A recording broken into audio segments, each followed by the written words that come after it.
Brockhampton's debut album, Saturation, is a great channeling of youthful or even teenage aggression and angst, so certainly relatable in that manner. Plus it has its fair share of silly, carefree moments as well. And for that reason, it makes sense to bring up the Odd Future comparison, especially considering the size of this group. And the thing is, these guys work together incredibly well. The ability for each member that contributes a verse to tackle a given subject matter with different perspectives and stories and ideals.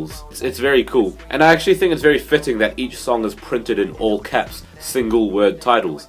Each song is bombastic and making a big deal, all in their own right. Brockhampton is putting on one heck of an entertaining show, with its fair share of ups and downs, but mostly ups. Because I really think that Saturation is a collection of some of the dopest and most diverse and most memorable hip-hop / R&B tracks you might hear this year. It does have its fair share of lines that make me wince a little bit, specifically on the track Fake, which features the high-pitched Merlin Wood saying, "I was in that mouth like fluoride, that pussy tight like a hair tie." Each of the main songs on this album actually have a lot going on during their runtime. Things are always happening, even with songs where the beat is looping for nearly 5 minutes, because you're always hearing something new and interesting from the different members of Brockhampton. Things aren't even getting dull. In fact, I'm happy to say that a lot of it is exciting and bombastic and very compelling to listen to. Chopped and screwed hooks, vocal manipulations, auto-tuned singing. It's like Brockhampton are trying a load of different things, different ideas, and thankfully most of the time it sticks because they have the charisma, they have the character to pull it off. Most of the time, and if not lyrically entertaining, at least some of these hooks would have to captivate you or be catchy to you in some way. You'd at least have to find a song like Fake or Gold or Boys catchy. Hello boys, say hello boys, say yippee-yi, yippee-yi, yippee-yi. Keep a gold chain to my neck, fly as a jet. Boy, better treat me with respect. I wanna get better at being me. The album starts off with this pummeling track, Heat. I got pipe dreams of crack rocks and stripper poles, of fucking centerfolds. So I got secrets only me and all my niggas know. The instrumental has distorted bass and raw, gritty drums, and aggressive vocal delivery, sometimes even screaming from Joba on the bridge. Fuck you! I'll break your neck so you can watch your back! There's so much aggression on this track. It kicks the album off so harshly and grittily. I love it. I don't think I was ready to hear something that pummeling. Then the track Gold.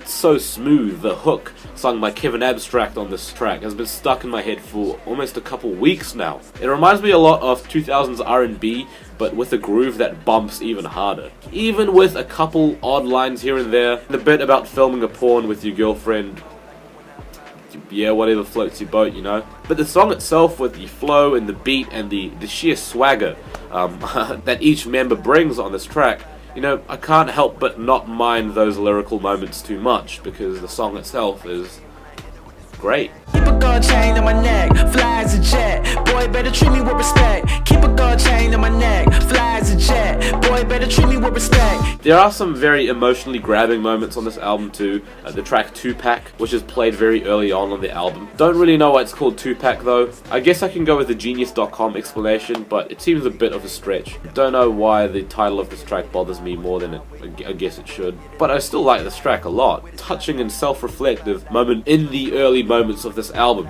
And the early moments of this album seem to show quite a lot of naivety and aggression and just a carelessness. Although not in the bad way, just more in the, yeah, I'll say whatever I want kind of way. And I think this album kind of fooled me a little bit, because during that first half I was kind of getting the impression that it was just going to be a carefree album that had that attitude all the way through. But I think as the album was approaching its second half, I realized that Saturation is a little more thoughtful than I probably first thought. I think tracks that kind of led up to this realization included Trip, which is a song about identity and self-expression, at least from what I got from the hook. The line about coming face to face with people who have racist views, but making the personal decision not to act hateful back to them, is so simply framed. It's only described within 2 or 3 very short lines, but its impact in the song is just so powerful, so kudos there. And the pianos on this song are just so cold, and they make this song one of the moodier ones as well. Swim is a prime example of why I think auto-tune being used purposefully for singing vocals isn't always a lost cause, because it actually sounds really good here. The track Bump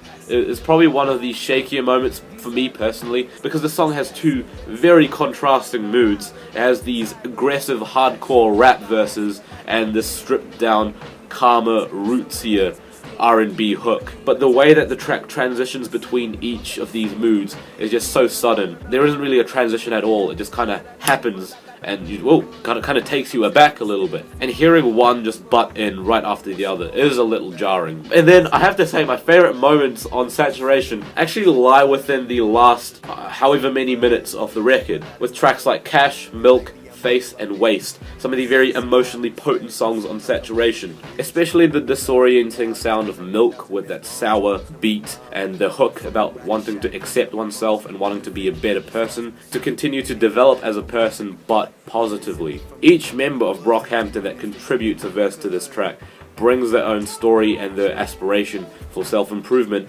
in whatever situation they describe. It's such a good track, it really is. Cash, on the other hand, is one of the only blatantly political songs on here. Kevin Abstract dealing with the racism and the homophobia that still thrives within the US. Merlin Wood covering those oppressive authorities that mistreat those who live beneath them. Amir Van describing gang culture and drug dealing on the rougher streets. And Don McLennan addressing the widening disconnect between the poor and the rich. And then the track Face. It's just a tender and gorgeous love song in general, which is a major contrast from some of the lustful, sexually blatant stuff that fronted this album like Gold and Fake. Then the album rounds off beautifully with the soulful,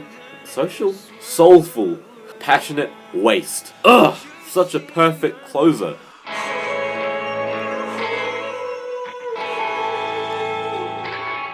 You can just sense the radiant passion with every strum of the guitar, and of course Kevin Abstract's amazing vocals on this track. And I think Brockhampton did well by placing these more emotional and more thought-provoking tracks towards the end of the album. Playing Saturation from front to back is like being presented with this carefree, laid-back, and occasionally intimidating posse of peeps who had a lot to boast about, though in an entertaining way, mind you. But as the album goes on, you start to see the cracks and what lies behind it all. And I must admit that I personally prefer some of those deeper cuts on this record, the more emotionally potent ones, because I guess they sound like they have a lot more depth to them. It can add up to a very varied album, but I actually think this works in favour for Brockhampton, because there are many intriguing variations on pop rap, hardcore hip hop, R&B, share many characteristics that are full of energy, personality, experimental moments. The all-American boy band, and their debut is saturated with promise.